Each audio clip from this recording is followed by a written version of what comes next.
Good morning student. आज हम पढ़ने जा रहे हैं fresh water fish culture paper 1 का chapter number 3 fish farm management. उसमें ये हमारा लास्ट टॉपिक है कंडीशनिंग एंड ट्रांसपोर्टेशन। तो कंडीशनिंग एंड ट्रांसपोर्टेशन क्या होता है हम लोग देखते हैं। Before transporting to long distance either in open system और close system of transport fish seed is condition. तो अगर हम लोग जब फ़िश को हार्वेस्ट करने के बाद उसको हम लोग क्या करते हैं, मार्केट में उसको भेजते हैं। तो जब हम ट्रांसपोर्टेशन का काम करते हैं उसके पहले हमको क्या करना पड़ता है, कंडीशनिंग करनी पड़ती है। वो चाहे ओपन सिस्टम में करें, हंडीज़ में करें या फिर क्लोज सिस्टम में करें जिसमें ऑक्सीजन लगा के सिस्टम पूरा क्लोज कर दिया जाता है। तो कोई भी सिस्टम में अगर हम लोग ट्रांसपोर्टेशन करें उसके पहले हमको क्या करनी पड़ती है, कंडीशनिंग करनी पड़ती है। अब ये कंडीशनिंग होती क्या है और करते किस तरह से है ये हम लोग देखते हैं। The purpose of conditioning the fish seed to get free from excreta and to accustom them to live in restricted area। तो यहाँ पे कंडीशनिंग का मतलब ये है कि उनको एक्सक्रीटा जो होता है, उनका एक्सक्रीटरी जो प्रोडक्ट होता है उससे फ्री करवाना, ठीक है, अच्छे से साफ़ करवाना और उनको हमेशा के उनके रिस्ट्रिक्टेड एरिया में उनको रखना अच्छे से। तो कंडीशनिंग में एक्सक्रीटा और साफ़ करना आता है। Fish fry is kept in large quantity in small space of hapa. तो फ़िश फ्राई को पहले ज़्यादा क्वांटिटी में लेते हैं और छोटी स्पेस में जिसमें वो बैठ सके अच्छे से, ऐसी छोटी स्पेस में उसको रखते हैं हापा में। Fish seed will start getting acclimatized with less space and lower content of water. तो उसके बाद जो फ़िश सीड उनको क्या होनी चाहिए, हैबिट होनी चाहिए, क्योंकि हम जब ट्रांसपोर्टेशन करते हैं, फ़िश को ट्रांसफ़र करते हैं तो बहुत ही कम स्पेस में उनको रहना पड़ता है। तो इसीलिए हम लोग उनको ज़्यादा क्वांटिटी में लेते हैं और कम स्पेस में पहले ही रखते हैं ताकि उनको एक्लिमेटाइज हो सके, मीन्स एडजस्ट हो सके वो उस कंडीशन में, ठीक है। लेस प्लेस और lower content of water means जगह भी कम और पानी भी वहाँ पे कम होता है। तो इसीलिए पहले उनको रख दिया जाता है ऐसे स्पेस में ताकि वो एडजस्ट करे बाद में जब ट्रांसपोर्टेशन होगा। As food is not available in compact hapa the fry will remain starve. और हापा में फूड नहीं होने की वजह से, फूड वहाँ पे नहीं होता है, इसीलिए फ़िश जो होती है वो हमारी हंग्री होती है, ठीक है। हंगर की वजह से वहाँ पे मतलब जब वो ट्रांसपोर्टेशन होगा उनका तभी भी उनको बिना कुछ खाए पिए रहना पड़ेगा, इसीलिए वहाँ पे हापा में भी उनको कोई फूड नहीं दिया जाता। और उसके कारण क्या होता है, उनका जो पेट हो जाता है, उनका जो गट होता है वो साफ़ हो जाता है। और उसके बाद जब वो ट्रांसपोर्टेशन करते हैं तब वो पानी गंदा होने के चांसेस बहुत कम होते हैं। Gut contents will slowly pass away in the water as faecal material. और उनके गट में, उनके स्टमक में जो भी प्रेजेंट होता है तो वो सब पानी में निकल जाता है as a fecal material. Stocking the fry in this manner in the hapa usually condition them for 8 to 10 hours। तो यहाँ पे ये जो स्टॉकिंग होती है हमारी फ्राई, उनको इस तरीके से कंडीशनिंग की जाती है फॉर 8 to 10 आवर, 8 से 10 घंटे के लिए पहले कंडीशनिंग की जाती है ताकि उनके पेट में जो भी गंदगी है वो सब निकल जाए और जब ट्रांसपोर्टेशन हो तब वो पानी गंदा ना हो। उसके बाद है transportation of fish seed. Carp spawn, fry और fingerlings are sold as fish seed but mostly carp fry. तो फिश सीड किसको बोलते हैं, कार्प के स्पॉन को, फ्राई को, फिंगरलिंग को। जो अडल्ट फिश नहीं है उनको क्या कहा जाता है, सीड कहा जाता है, जो कि मार्केट में सीड बोल के बेची जाती है। और मोस्टली ये कार्प की फ्राइज को सीड कहा जाता है। Carp fry are transported to market where they are sold to owner of water bodies for further growth to attain marketable size। तो कार्प फ्राई जो होती है वो मार्केट में ट्रांसपोर्ट की जाती है जहाँ पे वो ओनर को इनको बेच देते हैं और ओनर क्या करता है, आगे उनको फर्दर ग्रोथ करता है ताकि वो मार्केटेबल साइज़ अटेन कर सके और उसके बाद उनको फिर से मार्केट में बेचा जाता है। Fish seed are transported by 2 different method. Fish seed को 2 अलग तरीके से ट्रांसपोर्ट किया जाता है। हमने पढ़ा ओपन सिस्टम और क्लोज सिस्टम इसके पहले भी हमने पढ़ा है, 11th स्टैंडर्ड में था, हमको डिटेल में था। तो ओपन सिस्टम क्या होता है? कंपोजिंग ओपन कैरियर्स विथ और without artificial अरेशन, that is handi method. तो ये हंडीज वगैरह होती है, अर्दन हंडीज होती है मिट्टी की, उसमें ये ट्रांसपोर्ट किया जाता है, जिसमें कोई लीड नहीं होता, ऊपर की तरफ से ये ओपन होती है और इसमें कोई ऑक्सीजन के लिए कोई बाहर से सप्लाई नहीं होता, क्योंकि ये ऊपर से ओपन होती है, इसीलिए इसमें एरेशन प्रॉपर होता है, इसीलिए इसको ओपन सिस्टम ऑफ ट्रांसपोर्टेशन कहा जाता है। Close system having sealed air tight carrier with oxygen. तो ऐसे सिस्टम जिसमें फिश को रखा जाता है और वो पूरी तरीके से क्लोज होता है और उसमें ऑक्सीजन का सप्लाई बाहर से इंट्रोड्यूस किया जाता है, ठीक है, एयर टाइट होता है और उसमें ऑक्सीजन सप्लाई होता है, ऐसे सिस्टम को हम लोग क्लोज सिस्टम कहते हैं। हंडी method, handi is an earthen vessel of variable size. हंडी क्या है? एक मिट्टी से बना हुआ घड़े के जैसा वेसल है जो कि वेरिएबल साइज़ में अवेलेबल होता है, अलग अलग साइज़ में। किस तरह तरीके से हमको ट्रांसपोर्ट करना है, कितना हमको ट्रांसपोर्ट करना है, उसके ऊपर ये डिपेंड होता है इसका size. It is classical open container use for the transportation of fish seed. ये एक क्लासिकल मेथड है जिसमें कि कंटेनर ओपन होता है जो कि फिश ट्रांसपोर्टेशन के लिए यूज़ किया जाता है। The density of fish seed carried in handi is vary according to the time to be spent in journey। तो जर्नी मीन्स जो भी ट्रांसपोर्टेशन का जितना भी टाइम है उसके ऊपर डिपेंड होता है कि कितनी क्वांटिटी और कितनी फिश सीड जो है उनमें रखना है, मीन्स डालना है। However, when many fry are to be transported, the water in handis should be constantly agitated to prevent oxygen depletion। तो अगर बहुत सारी फ्राइज़ हमको ट्रांसपोर्ट करनी होती है तो क्या होता है, कॉन्स्टेंटली हंडी में मतलब डिस्टर्ब करनी पड़ती है, क्योंकि वो हिलती रहनी चाहिए। उसके वजह से क्या होता है, ऑक्सीजन लेवल उसमें बराबर बना रहता है। Oxygen depletion in further prevented by the addition of 50 to 100 grams of colloidal earth to each handi. तो ऑक्सीजन डिप्लीशन को अगर हमको प्रिवेंट करना है तो उसमें क्या डाला जाता है, 50 to 100 gram of colloidal earth to each handi, means मिट्टी डाली जाती है। Colloidal earth serves as buffer to maintain proper pH। Colloidal earth जब हम डालते हैं तो वो एक बफर का काम करता है जो कि pH मेंटेन करता है वो पानी का। But it's main function is to attract and concentrate dead fry and other organic pollutant in the bottom. But इसका फंक्शन क्या है, मेन फंक्शन इसका ये है, ये हम लोग जो मिट्टी डाल रहे हैं उस पॉट में, उसका मेन एम क्या है कि जो डेड और ऑर्गेनिक पॉल्यूशन है उस पानी में वो बॉटम पे क्या हो जाए, सेटल हो जाए और ऊपर में अच्छा पानी रहे। Handis are then dispatch to the market through roadways और बाय रेल और एरोप्लेन। उसके बाद ये जो हंडीज़ होती है उसको रोडवेज या फिर रेल या फिर एरोप्लेन से क्या कर दिया जाता है, डिस्पैच कर दिया जाता है मार्केट की तरफ। अभी ये देखो प्लास्टिक बैग्स में किस तरह से ट्रांसपोर्ट करते हैं। अभी ये आ जाएगा क्लोज सिस्टम में, ठीक है, क्योंकि प्लास्टिक बैग पूरी तरीके से हम लोग इसको एयर टाइट पैक करते हैं। If the fish seed is to be transported at long distance, plastic bags are used for better protection.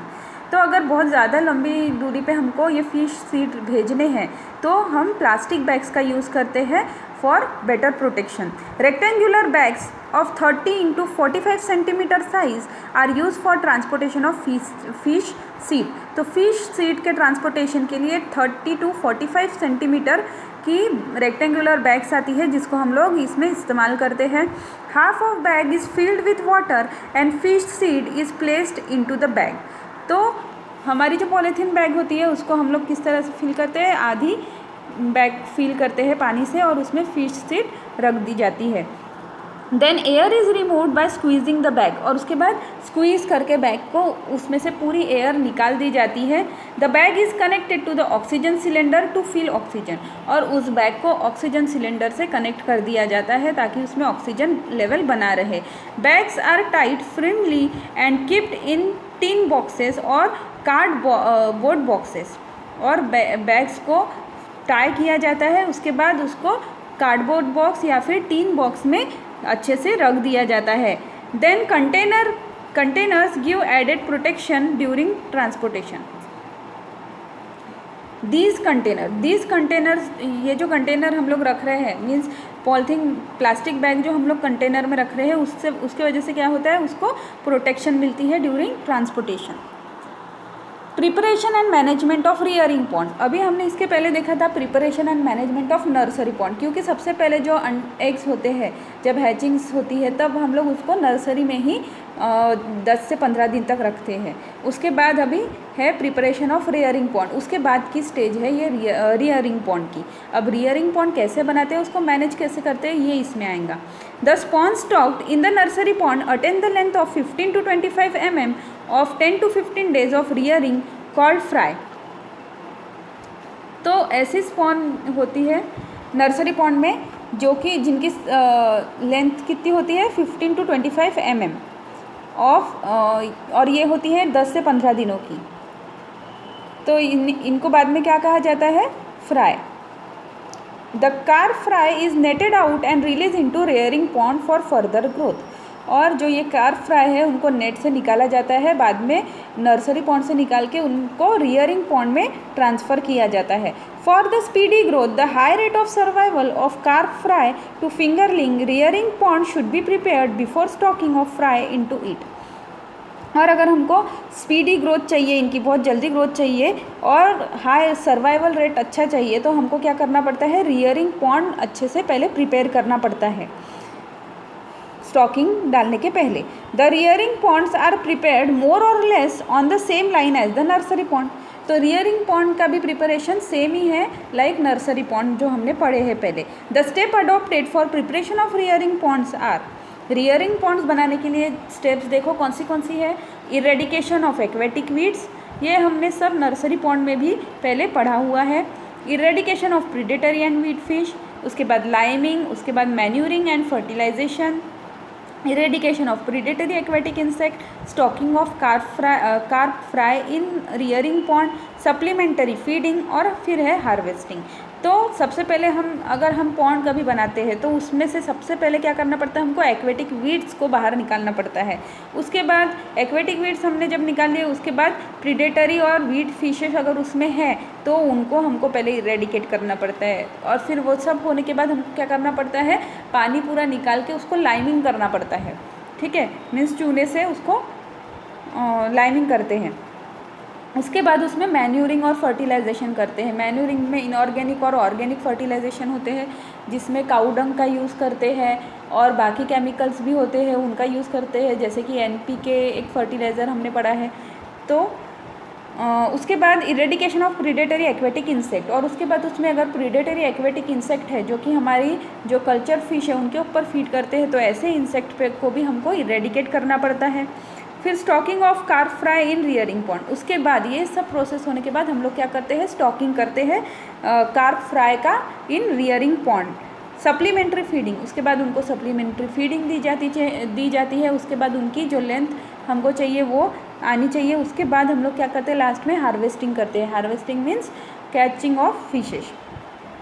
ठीक है, उसके बाद देखो प्लीज़ रीड में, मीन्स ये हमने इसके पहले ही पढ़ चुके हैं, इसके पहले वाली स्लाइड में ही होगा। इरेडिकेशन ऑफ एक्वेटिक वीड कैसे करते हैं, पेज नंबर देखो आपके बुक पे,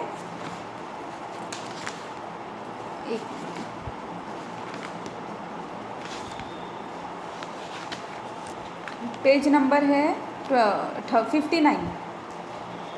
तो यहाँ पे ही दिया है 59। उसके बाद 61 पेज नंबर पे इरेडिकेशन ऑफ अनवांटेड फिशेस, और यहाँ पे method of controlling aquatic weed, तो वही है eradication of aquatic weed page number 60 पर।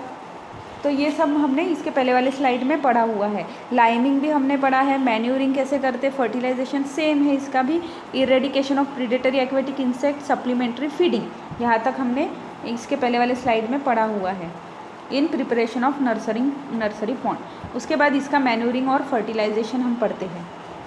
Manuring and fertilization, the rearing ponds are fertilized with cow dung at the rate of 11,230 kg per hectare 10 days before stocking of fry into it। तो rearing pond को हमको fertilise करना है किससे, काऊ डंग से, और उसका रेट कैसा होना चाहिए 11,230 kg per hectare 10 days before stocking, mean stocking करने के 10 दिन पहले हमको ये करना है। They are treated with ammonium sulphate single super phosphate and calcium ammonium nitrate at इसका रेशियो होगा, अमोनियम सल्फेट हमको लेना है 11 रेशियो में, सिंगल सुपर फॉस्फेट हमको लेना है 5 रेशियो में और कैल्शियम अमोनियम नाइट्रेट हमको लेना है 1 रेशियो में एट 690 kg पर हेक्टर। तो इसमें हमको रेशियो के हिसाब से लेना है और 2 months after stocking means stocking के बाद हमको ये ट्रीटमेंट करना है। उसके बाद है stocking of fry. Releasing of fry into rearing pond is called stocking of fry. तो स्टॉकिंग ऑफ फ्राई क्या होता है? रिलीज़ करना अपने फ्राई को स्टॉकिंग पॉन्ड रियरिंग पॉन्ड में, ठीक है, उसी को कहते हैं stocking of fry. Stocking combination, stocking अगर हम करते हैं तो उसके भी अलग अलग कॉम्बिनेशन होते हैं। Stocking of carp fry in rearing pond is in various combination and different ratio is important in rearing the fish. तो जब हम लोग स्टॉकिंग करते हैं कार्प फ्राई का रियरिंग पॉन्ड में तो हमको अलग अलग कॉम्बिनेशन लेने पड़ते हैं, ठीक है, और ये बहुत ज़्यादा इंपॉर्टेंट है। To obtain the higher survival of carp fry they should be stock in suitable combination. तो अगर हमको हायर सर्वाइवल रेट चाहिए उसके लिए हमको क्या करना पड़ेगा, यहाँ पे स्टॉकिंग अच्छे से करनी पड़ेगी। Polyculture is adopted rather than monoculture for higher production of fish from the rearing pond. तो हमने पहले भी पढ़ा है कि पॉलीकल्चर से हमको ज़्यादा प्रॉफिट होता है, ज़्यादा प्रोडक्शन मिलता है एज़ कम्पेयर टू मोनोकल्चर। तो पॉलीकल्चर यहाँ पे करते हैं क्योंकि हमको हायर प्रोडक्शन चाहिए होता है रियरिंग पॉन्ड से। It is more resistant to disease, और जब हम लोग पॉलीकल्चर करते हैं तो कि तभी डिजीज़ भी कम होती है फिशेस में। But fishes stock in a polyculture must be able to live together. तो हम लोग जो फिश स्टॉक कर रहे हैं पॉलीकल्चर में वो एक साथ रहने के लायक होनी चाहिए, एक दूसरे पे फीड उन्होंने नहीं करना चाहिए। मीन्स अगर हम लोग डाल रहे हैं कोई फ़िश तो समझो एक फ़िश है जो फिशेस पे फीड करती है तो वो क्या करेंगी, फ़िश पे फीड करते करते हमारी प्रोडक्शन कम कर देंगी। इसीलिए हमको ये ध्यान रखना है कि वो एक साथ रह सके, उनकी जो फीडिंग हैबिट है वो अलग अलग हो। तो इस तरह से हमने पहले पढ़ा था कि सरफेस फीडिंग हैबिट्स होती है, कॉलम फीडर होते हैं और बॉटम फीडर, ऐसी फिशेस होती है। तो हमको ये फीडिंग हैबिट को ध्यान में रखते हुए फ़िश को इसमें इंट्रोड्यूस करना है। Polyculture can have fishes of any size और age as long as balance relationship is maintain. तो पॉलीकल्चर में अलग अलग साइज़ के फ़िश होते हैं, अलग अलग एज की होती है, जो कि बैलेंस करती है, उनका रिलेशनशिप मेंटेन करती है। The carp should be stock in rearing pond eight rate of 62,500 to 1,25,000 fry per Hector. हमको जो कार्प इसमें स्टॉक करना है रियरिंग पॉन्ड में उसका रेट किस हिसाब से होना चाहिए, 62,500 से 1,25,000 फ्राई पर हेक्टर, इस हिसाब से हमने इनको इंट्रोड्यूस करना है। The average survival obtain is 76.6%, और हमको इससे सर्वाइवल रेट मिलता है 76.6%। अगर हम 100 फिशेस डाल रहे हैं उसमें से 76 फिश क्या करेंगी, सर्वाइव करेंगी, और बाकी मॉर्टेलिटी रेट हमको देखने को मिलेगा, क्योंकि मॉर्टेलिटी रेट हर इसमें मिलता ही है, बट ये जो रेट है सर्वाइवल रेट ये अच्छा है 76% मीन्स। उसके बाद हमको ये कॉम्बिनेशन इस तरह से हम डाल सकते हैं, कतला हम लोग 3 के रेशियो में डालेंगे, रोहू 4, मृगला 1 और सिप्रीनस 2। तो अगर हम लोग 100 फिश का एक ये लेते हैं, अगर हमको 100 फिश का प्रोडक्शन करना है अच्छे से और हम पॉलीकल्चर कर रहे हैं 100 फिश का, तो उसमें हम लोग अलग अलग पॉलीकल्चर में किस तरह से लेंगे, 30% कतला लेंगे, 40% रोहू लेंगे, मृगला 1% लेंगे और सिप्रीनस 2% लेंगे। तो इस कॉम्बिनेशन में हमको लेना है 3:4:1:2। At the same rate of stocking, following combination should be used to stock। तो और दूसरा भी कॉम्बिनेशन यहाँ पे दिया है, सिल्वर कार्प 40% लेंगे, ग्रास कार्प 30% और कॉमन कार्प 30%। तो इस तरह से हमको ये कॉम्बिनेशन लेना है 4:3:3। The production obtain is about 3,484 kg per Hector in 3 month rearing. अगर हम 3 month की रियरिंग करते हैं तो हमको इस तरह के कॉम्बिनेशन में कैसा प्रोडक्शन मिलेगा, 3,484 kg पर हेक्टर हमको प्रोडक्शन मिल सकता है। In other combination of carp fry यहाँ पे और एक कॉम्बिनेशन दिया है ग्रास कार्प, सिल्वर कार्प और कॉमन कार्प का। तो इनका रेशियो कैसे लेना है, 4:3:3। अगर ग्रास कार्प हम लोग 40% ले रहे हैं, सिल्वर कार्प हमको 30% लेना है और कॉमन कार्प हमको 30% लेना है। तो इस तरह के कॉम्बिनेशन में हम लोग ये ले सकते हैं। At the stocking rate 1 lakh to 2.5 lakh fry per hectare also give good result of 3 month rearing. तो स्टॉकिंग रेट अगर 1 लाख to 2.5 लाख भी हो पर हेक्टर, तो ये भी हमको अच्छे रिजल्ट देते हैं 3 महीने के रियरिंग में। Stocking of fry in pond, अब स्टॉकिंग कैसे करेंगे पॉन्ड में, put the fry into a bucket containing water. तो हमको क्या करना है, फ्राई लेना, जो हमारी फ्राई है वो हमको एक बकेट में लेना है, ठीक है। कैरी द बकेट, जिसमें हम जो बकेट में फ्राई ले रहे हैं उसमें पानी होना चाहिए, और carry the bucket to the rearing pond where the fry will be placed. तो हमको जहाँ पे हमारे रियरिंग पॉन्ड में जहाँ पे हमको फ़िश को इंट्रोड्यूस करना है उस पॉइंट पे हमको लेके जाना है। Check the temperature of the water in the bucket, हमको सबसे पहले हमारे बकेट का जो पानी है उसका टेम्परेचर हमने चेक करना है। It should be the same as the water temperature in the pond और where it will be stock. तो हम जहाँ पे इनको स्टॉक कर रहे हैं हमारे रियरिंग पॉन्ड में, उस जगह का हमने क्या लेना है, टेम्परेचर लेना है, जिससे हमको पता चलेगा कि बकेट का पानी का टेम्परेचर और हमारा जो रियरिंग पॉन्ड है उसका टेम्परेचर में कुछ चेंजेस तो नहीं है। अगर चेंजेस है तो हमको उसी तरीके से वो बकेट रख देना है। Add the water from rearing pond to the bucket slowly until the temperature of water in the bucket is the same। और हमको वो जो बकेट का टेम्परेचर है और जो हमारा रियरिंग पॉन्ड का टेम्परेचर है उसको क्या करना है, इक्वल करना है, सेम करना है। तो हम लोग क्या करेंगे, रियरिंग पॉन्ड का जो पानी है वो उस बकेट में डालेंगे और जब तक टेम्परेचर सेम नहीं हो जाता तब तक हम लोग डालेंगे। उसके बाद dip the bucket slowly into the pond and let the fry swim out into the pond themself. तो हमको क्या करना है, बाद में जब पानी का पानी का जो टेम्परेचर है वो इक्वल हो जाने तक हमको ऐसे करना है और उसके बाद उस बकेट को हमने रियरिंग पॉन्ड में डिप कर देना है और डिप करने के बाद हमने उसी तरीके से वो बकेट को रखना है और उसमें से हमारे जो फ्राई है वो अपने आप स्विम करते हुए उस पॉन्ड में निकल जाएंगे। तो ये हो गया हमारा स्टॉकिंग कैसे करते हैं ये आपको समझा। अभी है हार्वेस्टिंग मीन्स जब लेंथ वो ऑक्यूपाई कर लेते हैं एक, तो तब हम रेयरिंग पॉन्ड से उसको बाहर निकालते हैं, उसको बोलते हैं harvesting. In the rearing pond fry will attain the length of 75 to 125 mm in rearing of 3 to 5 month। तो 3 से 5 महीने में वो उनकी लेंथ हो जाती है 75 to 125 mm, ठीक है। इस साइज़ को हम लोग फिंगरलिंग कहते हैं, फिंगर के साइज़ की, ठीक है।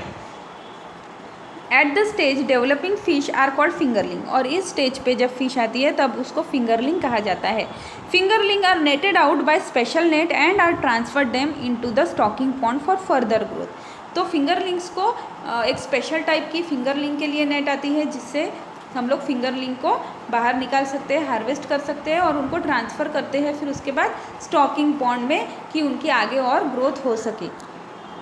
फिर है preparation and management of stocking pond. अभी हमने रियरिंग पॉन्ड का देखा, अभी हम लोग देख रहे हैं स्टॉकिंग पॉन्ड के बारे में। The stocking pond are large perennial water bodies varies in size from 0.2 to 2 hectare with average depth of 1.5 to 2 metre. तो स्टॉकिंग पॉन्ड जो है उनको पेरिनियल वाटर बॉडीज़ भी कहा जाता है, मीन्स ये हमेशा रहती है। जैसे नर्सरी पॉन्ड को हमने क्या कहा है, सीजनल वाटर बॉडी है वो।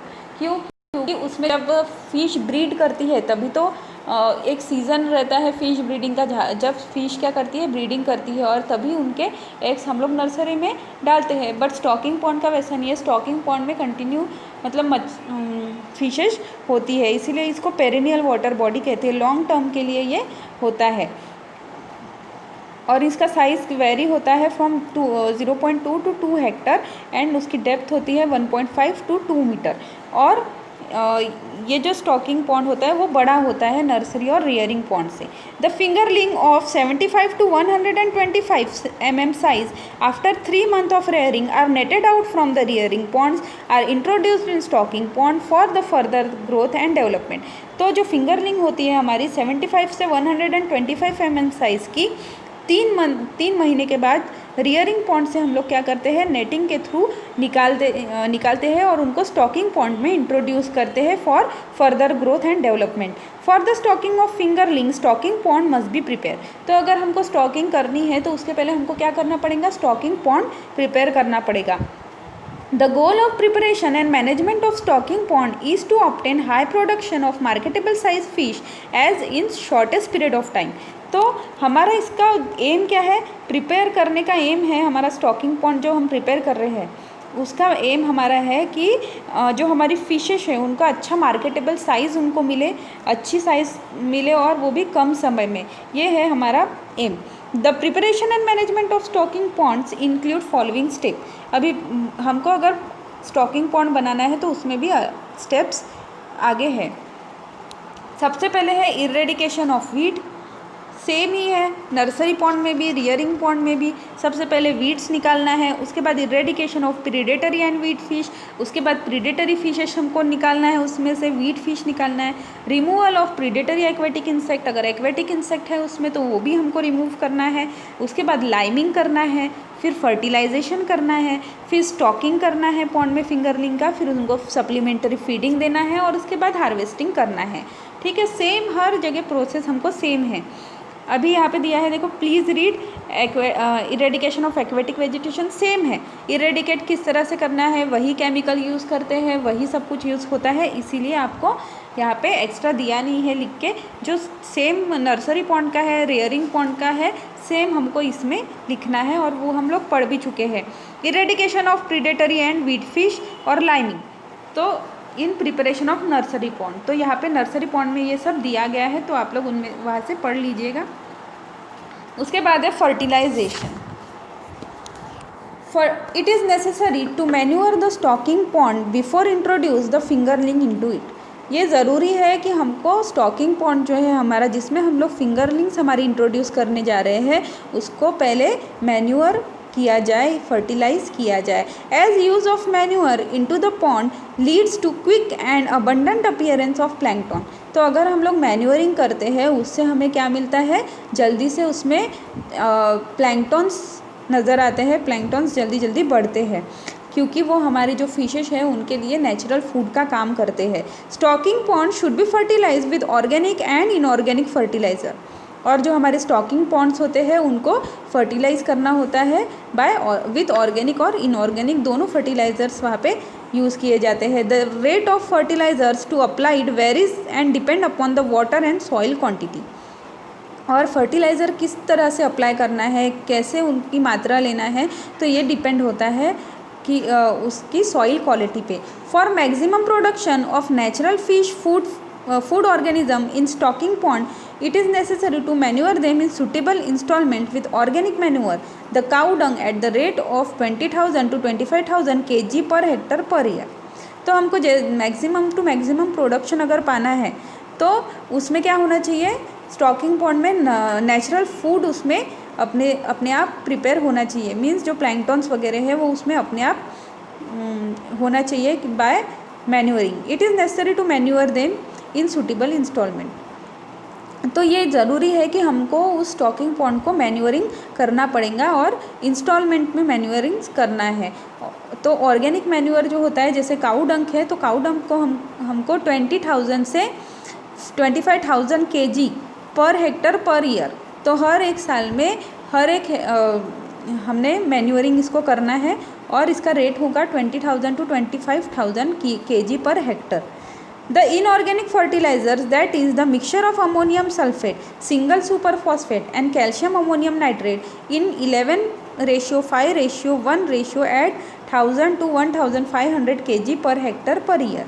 तो इनऑर्गेनिक फर्टिलाइज़र अगर हम यूज़ कर रहे हैं कि जैसे कि ये मिक्सचर देखो, the mixture of ammonium sulphate हमने लेना है, उसके साथ हमने सिंगल सुपर फॉस्फेट और कैल्शियम अमोनियम नाइट्रेट, और इनका रेशियो होगा 11:5:1।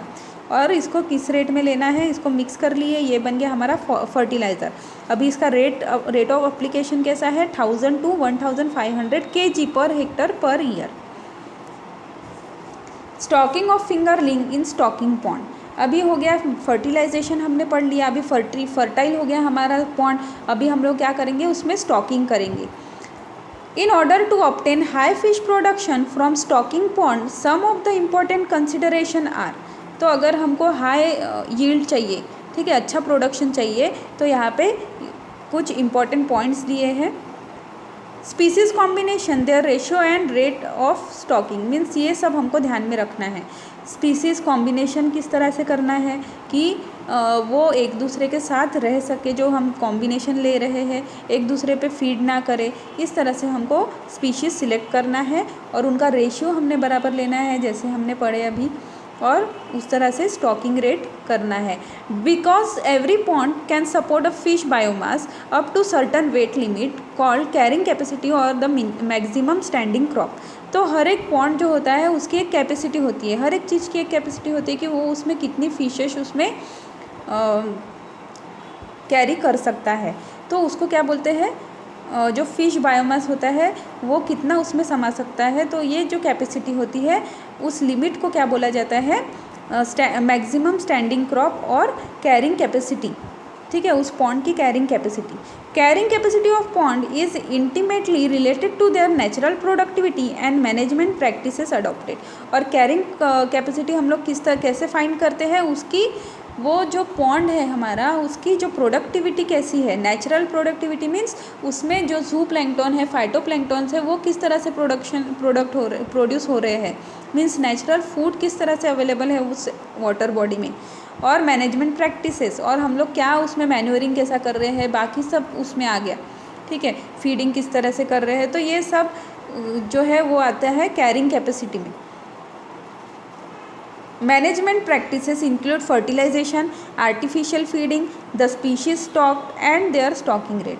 मैनेजमेंट प्रैक्टिस में क्या आता है, फर्टिलाइजेशन, आर्टिफिशियल फीडिंग, उसके बाद स्पीशीज स्टॉक कौन सी की गई है और स्टॉकिंग रेट हमने कैसा डाले. अगर हम लोग बहुत ज़्यादा स्टॉकिंग रेट डाल रहे हैं तो क्या होगा, वहाँ पे फिशेस कंजस्टेड हो जाएंगी और उसमें मोर्टिलिटी रेट ज़्यादा हो जाएगा. तो ऐसा नहीं होना चाहिए. The different species with complementary feeding habit और different weight classes of the same species should be stock to increase the carrying capacity. तो हमको कैरिंग कैपेसिटी बढ़ाने के लिए क्या करना पड़ेगा, ऐसी स्पीशीज़ उसमें इंट्रोड्यूस करनी पड़ेंगी जिनकी जो फीडिंग हैबिट है वो कैसी है, कॉम्प्लीमेंट्री है. जैसे अगर कोई एक फीड जो है सरफेस पे फीड कर रही है, तो जो दूसरी हम लोग स्पीशी ले रहे हैं वो कॉलम फीडर हो या फिर बॉटम फीडर हो. ठीक है, इस तरह से. और उनके वेट भी हमने अच्छे से स्टॉकिंग के टाइम देखना पड़ेगा कि मतलब वेट भी कम ज़्यादा हो सकता है. The fingerlings of major carps, catla, rohu and mrigal at the rate of 5000 to 800 per 1.5 hectare to 2 hectare in the ratio of 3:6:1 can be stock. तो अगर हम लोग कतला, रोहू, मृगल, ऐसी जो फिशेस है, ऐसे जो मेजर कार्प्स हैं हमारी, उनकी फिंगरलिंग अगर हम लोग इंट्रोड्यूस कर रहे हैं तो उनका रेशियो कैसे होना चाहिए, 3:6:1. कतला का रेशियो 3, रोहू 6 और मृगला 1. तो इसको हम लोग ने कैसे रेट में इंट्रोड्यूस करना है, 5000 to 800 पर 1.5 to 2 हेक्टर में इंट्रोड्यूस करना है. Alikunhi recommended to stock fingerlings of major carp, catla, rohu and mrigal at rate of 3400 per 0.8 to 1.2 hectare in the ratio of 3:3:4. अभी अलीकुनी के मुताबिक क्या है, उनका कहना है कि हम लोग कतला, रोहू और मृगला को किस क्वांटिटी में स्टॉक करें, 3400 पर 0.8 to 1.2 हेक्टर. ठीक है, और उनका रेशियो होना चाहिए 3:3:4 इस तरह से, क्योंकि हमने इसके पहले पढ़ा कि 3:6:1 इस तरह का रेशियो पढ़ा. बट अलीकुनी का कहना है कि हमको इस तरह की से स्टॉकिंग करना चाहिए. उसके बाद है supplementary feeding. To obtain maximum yield, fish must be provided with adequate supplementary feed in addition to the natural food. तो अगर हमको मैक्सिमम यील्ड चाहिए, मैक्सिमम प्रोडक्शन चाहिए, तो हमने क्या करना है, उनको सप्लीमेंट्री फीडिंग देना है, आर्टिफिशियल फीडिंग देना है. और उनको नेचुरल फूड के साथ साथ अगर आर्टिफिशियल फूड मिलता है तो ग्रोथ और भी अच्छी होती है. Carrying capacity of the pond also depend on the type and quantity of food provided.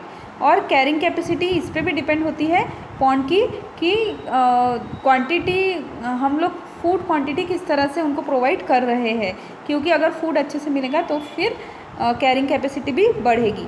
क्योंकि फूड ही उतना अवेलेबल नहीं है तो कैरिंग कैपेसिटी कैसे बढ़ेगी। अगर हम ऊपर से फूड दे रहे हैं, उनको आर्टिफिशियल फूड दे रहे हैं, तो ठीक है, कैरिंग कैपेसिटी बढ़ सकती है। Fish feed on protein rich diet in the form of pellets yield more.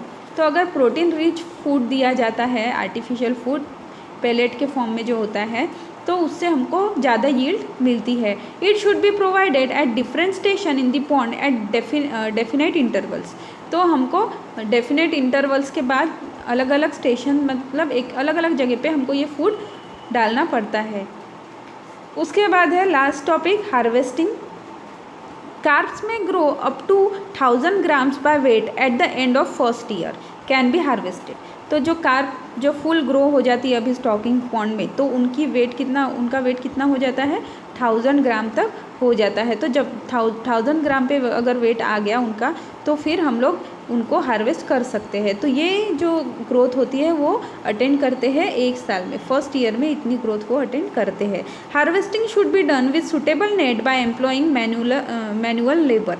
Harvesting हम लोग नेटिंग से कर सकते हैं या फिर एम्प्लॉय भी हायर कर सकते हैं, लेबर्स उनके थ्रू भी करवा सकते हैं harvesting of typical species can be done by using proper mesh size net which facilitates to send a particular crop to the market. और ये हार्वेस्टिंग करने के लिए स्पेशल टाइप ऑफ नेट आती है जिनकी mesh size according to the fish size होती है, उन फिश के अनुसार वो नेट साइज़ होती है, जिसके कारण हम लोग उसको अच्छे से हार्वेस्ट कर सकते हैं और मार्केट में भेज सकते हैं। तो ये हो गया हमारा आज का टॉपिक। अगर आपको कुछ नहीं समझता है तो मुझे व्हाट्सएप पे आप पूछ सकते हैं, मेरे नंबर पे आप पूछ सकते हैं, ठीक है। ये हमारा चैप्टर हो गया, चैप्टर नंबर 3 फिनिश यहाँ पे। अभी हम लोग नेक्स्ट टाइम स्टार्ट करेंगे पेपर 2 का चैप्टर 3। मीन्स हमारे दोनों पेपर के साइमल्टेनियसली चैप्टर एक साथ चल रहे हैं। इसके भी 3 हो गए, अभी उसका भी तीसरा हो जाएगा, ठीक है स्टूडेंट। Thank you students.